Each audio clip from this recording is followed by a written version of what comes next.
You know the image. We all do. It is burned into our collective imagination by centuries of storytelling and decades of Hollywood cinema. Millions of broken men, backs blistered by the brutal Egyptian sun, dragging colossal blocks of stone while cruel overseers crack heavy leather whips. It makes for a fantastic movie. It makes for a compelling tragedy. There is only one problem. It is a complete, absolute lie. I have walked these sands for longer than I care to admit. I have listened to the whispers of the wind sweeping across the Giza Plateau. And the sand does not remember slaves. Welcome, seekers of truth. I am the desert sage. Today we are going to tear down the greatest historical myth ever constructed. We will look past the cinema screens, past the biblical epics, and dig our bare hands into the dust of the Old Kingdom. To understand how we got it so wrong, we have to look at the man who started the rumor. A Greek tourist who visited Egypt a full 2,000 years after the Great Pyramid of Khufu was already finished. His name was Herodotus. He loved a good story, but he didn't speak the language, and he certainly didn't understand Egyptian society. Herodotus claimed 100,000 slaves toiled in misery to build Khufu's tomb. He wrote this because in the Greek worldview, massive public works were built by slave labor. He projected his own culture's sins onto the sands of Egypt, and for 2,500 years, the world simply believed him. But archaeology tells a completely different, much more fascinating story. Let's dismantle the myth of the whip. If you were King Khufu, building a machine for your resurrection, a stairway to the stars that required precision down to the millimeter, would you entrust it to a resentful, unmotivated mob of slaves? Of course not. The Great Pyramid consists of over 2.3 million blocks of stone, weighing millions of tons in total. The inner chambers are fitted with heavy granite blocks so perfectly carved that you cannot slip a modern razor blade between them. This is not the work of forced labor. This is the work of highly skilled, deeply devoted master craftsmen who took pride in their art. But what about the heavy lifting?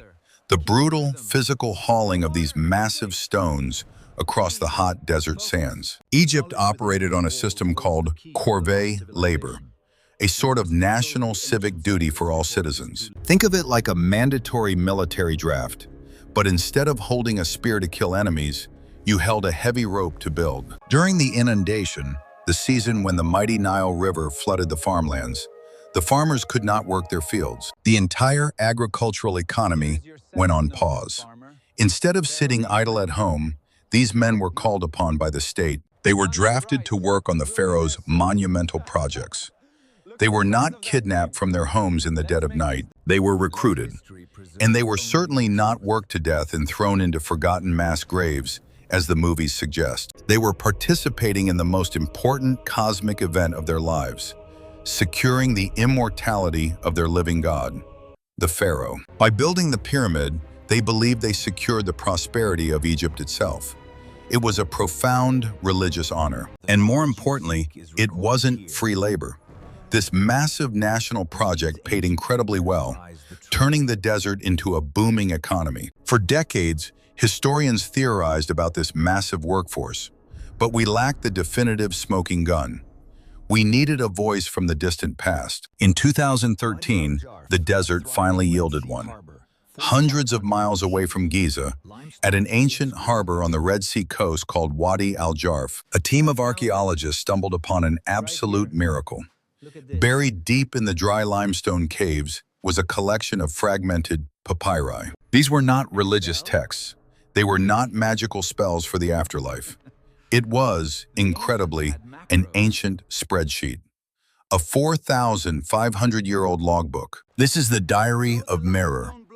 He was a middle-ranking official, a foreman in charge of a highly skilled crew of about 40 elite boatmen. Written in the 27th year of King Khufu's reign, it is the absolute oldest known papyrus document ever discovered in the entire history of mankind. And it is the only eyewitness account of the building of the Great Pyramid. Merer doesn't write about misery, whips, or slavery. He writes about pure logistics. His daily logs read exactly like a modern shipping manifest tracking cargo across the ocean, down to the exact hour and day. He describes his crew traveling to the prestigious limestone quarries of Tura, located across the river from the primary Giza construction site. There, they cut the brilliant white casing stones. These were the premium blocks that would give the pyramid its smooth, blindingly reflective outer shell. Mirror meticulously details how his men loaded these massive, multi-ton stones onto large wooden transport boats with incredible precision, without dropping a single piece. They navigated the mighty Nile River in a highly complex, engineered network of artificial canals built specifically for this grand project. They delivered the stones directly to the inland port at the base of the Giza Plateau, working flawlessly with the changing tides and floods. Mirror's men were not slaves. They were a highly specialized naval task force, trusted with the most critical components of the king's resurrection machine. His diary completely shatters the illusion of chaotic, brute force construction. It reveals a state machine of breathtaking, almost modern efficiency, and it reveals their payment. The papyri also documents something that would absolutely shock Herodotus: the payment. The workers were paid in the standard currency of the Old Kingdom. No, not gold or silver, something much more valuable in the scorching desert. They were paid in daily rations of freshly baked bread and beer. Ancient Egyptian beer was thick, highly nutritious, and slightly sweet, more like a fermented porridge. It was packed with the calories essential for extreme hard labor. Mirror's elite boatmen received premium rations. They were highly respected state employees, the ancient equivalent of NASA engineers working on the Apollo missions. But this raises a massive question. If these were highly paid, well-fed workers, where did they live? For a long time, the sheer absence of a massive worker settlement fueled the myth. People assumed they must have been housed in squalid, temporary slave pens, right? Wrong. Just south of the Great Sphinx, hidden under meters of desert sand and modern city debris, archaeologists uncovered Heit el-Ghurab, also known as the lost city of the pyramid builders. And let me tell you, this was not a slum. This was a highly organized, master-planned urban center the size of several modern football fields. It had paved streets, complex drainage systems, and massive administrative buildings. It was brilliantly designed to house, feed, and manage a massive rotating workforce of up to 20,000 people. Close your eyes. Imagine the deafening noise, the heavy, comforting smell of wood smoke, baking dough, and roasting meat filling the dry desert air. Modern excavations uncovered massive galleries and barracks where the temporary drafted laborers slept, structured almost exactly like modern military dormitories. But they also found large, comfortable, spacious courtyard houses for the permanent skilled craftsmen, the overseers, and the full-time artisans. This lost city was the true economic engine of Egypt. Every province, every single village up and down the mighty Nile was required to send supplies here. Grain, expensive cattle, fresh fish, and fine cloth poured into Giza daily. The building of the pyramid was a national, unifying project that centralized the entire Egyptian economy. Let us talk about their diet, because what the archaeologists found in the massive trash pits of this lost city is absolutely mind-blowing. If you are a slave, you get the absolute bare minimum required to keep you alive. Watery gruel, leftover scraps, just enough to function. But the men and women at Heit el-Ghurab ate like absolute kings. The excavation sites are packed with millions of animal bones. But not just any bones. Cattle in ancient Egypt were incredibly expensive, treated almost like luxury sports cars, usually reserved only for elite temple sacrifices. Yet the workers building the pyramids were eating premium, prime cuts of beef on a daily basis. They feasted on roasted meat after long hours of hauling stone. Archaeologists estimate that over 4,000 pounds of meat from cattle, sheep, and goats were slaughtered every single day to feed this workforce. And to complement that massive protein intake, there were the industrial-scale bakeries. This wasn't a small village operation. This was state-sponsored mass production. Excavations uncovered massive bakeries, complete with dozens of mixing vats, giant ash-filled ovens, and dedicated teams of bakers working around the clock in intense heat. They produced thousands of thick, calorie-dense loaves of bread daily, perfectly engineered to fuel the grueling physical demands of the pyramid construction. These workers actually consumed a diet significantly richer in premium protein and calories than the average Egyptian farmer back in their home villages. The pharaoh wasn't starving his people. He was actively ensuring his builders were strong, exceptionally healthy, and deeply satisfied with their monumental task. But moving 2-ton blocks of solid limestone is highly dangerous work. Accidents happen. Heavy ropes snap. Bones break under the crushing weight of the stone. If these people were truly disposable slaves, an injured worker would simply be tossed aside, fired, and left to die in the brutal desert sand. There would be no reason to waste valuable time, medicine, and food resources fixing a broken tool when you could just easily grab another slave, right? The medical evidence dug out of the sands proves the exact opposite. Prepare to see the ancient equivalent of premium, state-funded modern healthcare. When modern physical anthropologists examined the skeletons of the pyramid builders, they found remarkable testaments to ancient medicine hidden deep in the bone structures. Yes, the skeletons showed signs of intense physical stress, arthritis in the lower backs and compressed vertebrae.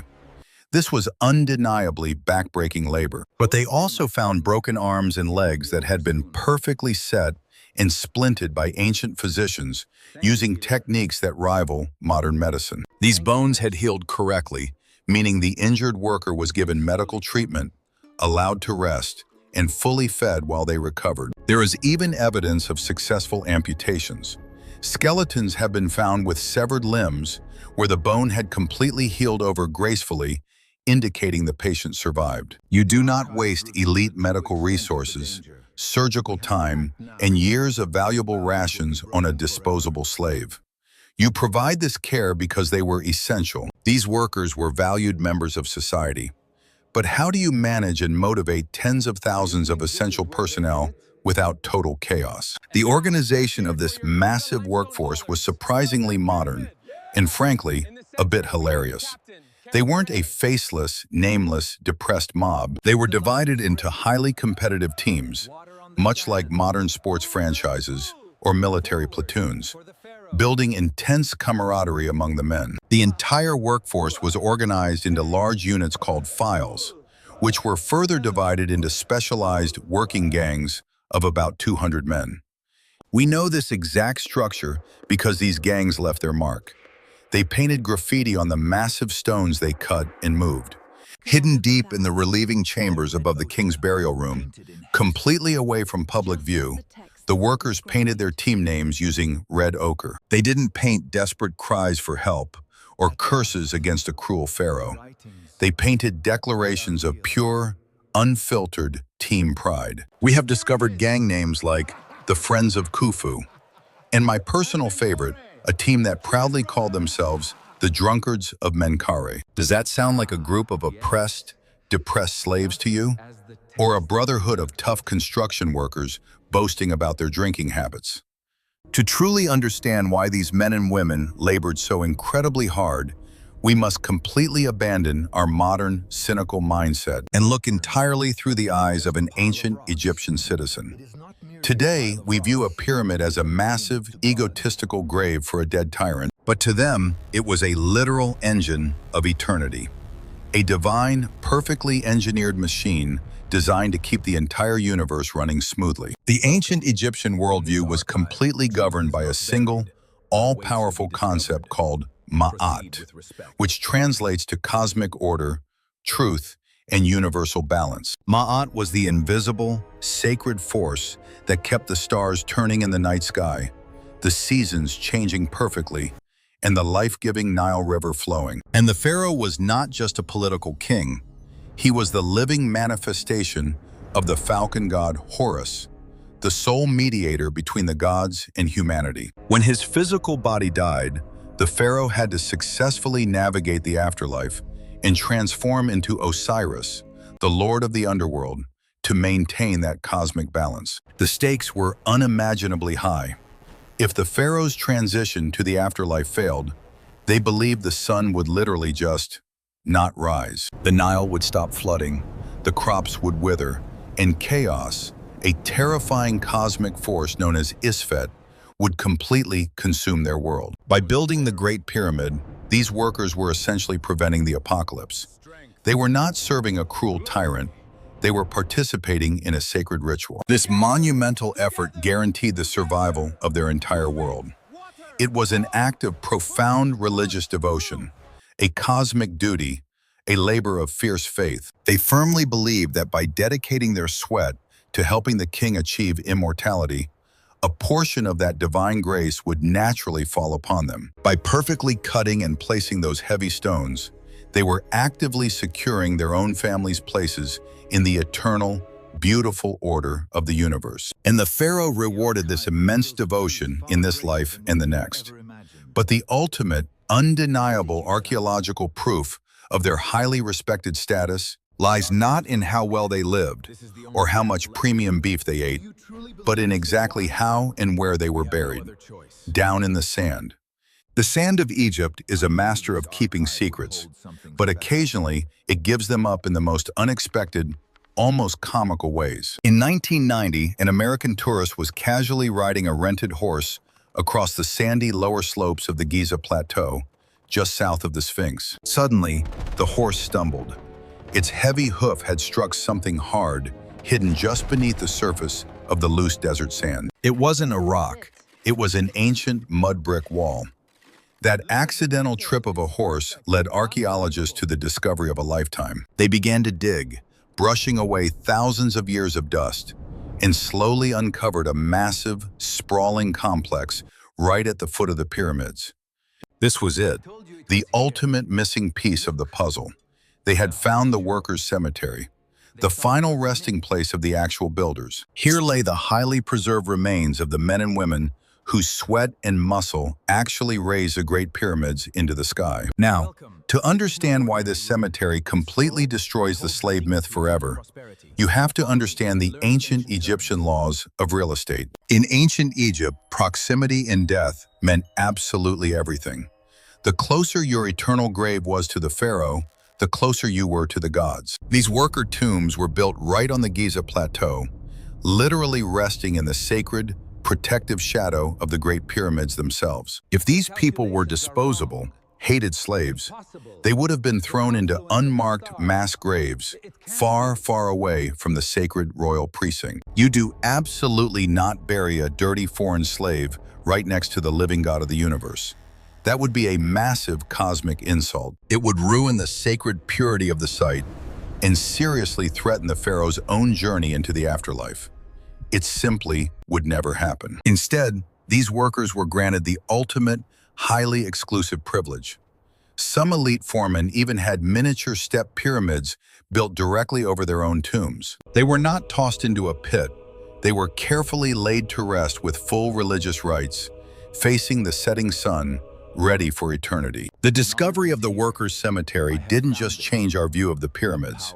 It fundamentally changed our entire understanding of ancient human civilization. It proved that these monuments were not born from blood, whips, and misery, but from an unparalleled level of human cooperation and dignity. For centuries, historians believed that the nation of Egypt built the pyramids. But modern archaeology suggests something far more profound. The truth is, the pyramids actually built Egypt. Before King Khufu, the country was a loose collection of somewhat isolated regional provinces. But a massive project of this unimaginable scale required total, unprecedented national unity. It forced the entire country to communicate and work together. Every single village, from the deep southern borders of Elephantine to the northern Nile Delta, contributed food, supplies, or manpower to the Giza Plateau. It forged a unified national identity. And it wasn't just a city of men hauling stones. Heit el-Ghurab was a complete, thriving society. Women played absolutely critical, highly respected roles in this economic engine. They were the master brewers creating that essential, calorie-dense beer. They managed the massive bakeries and ran the complex textile industries, weaving the heavy linen sails that allowed the transport ships to move. Entire families lived, loved, and worked together in the shadow of the great monuments. So why did we cling to the slave myth for so long? Why was it so incredibly easy for the world to believe the misunderstood writings of Herodotus and the dramatic, blood-soaked tragedies of Hollywood directors? Because looking at the Great Pyramid is deeply intimidating. Its sheer perfection challenges our modern egos. We want to believe we are the absolute peak of civilization. It is simply easier for our cynical modern minds to attribute its creation to brutal tyranny, alien intervention, or mass human suffering, rather than admit that ancient people, thousands of years ago, were capable of such breathtaking organization, pure intelligence, and willing devotion without using force. We projected our own modern history of brutal slavery and oppression backwards through time, painting our own darkest sins onto the pure white limestone of Giza. But today, the sand has finally spoken, and the undeniable truth has been unearthed from the dark depths of time. The Great Pyramids are not a monument to human cruelty. They are the ultimate, glorious testament to what humanity can achieve when we are completely united by a single, transcendent purpose.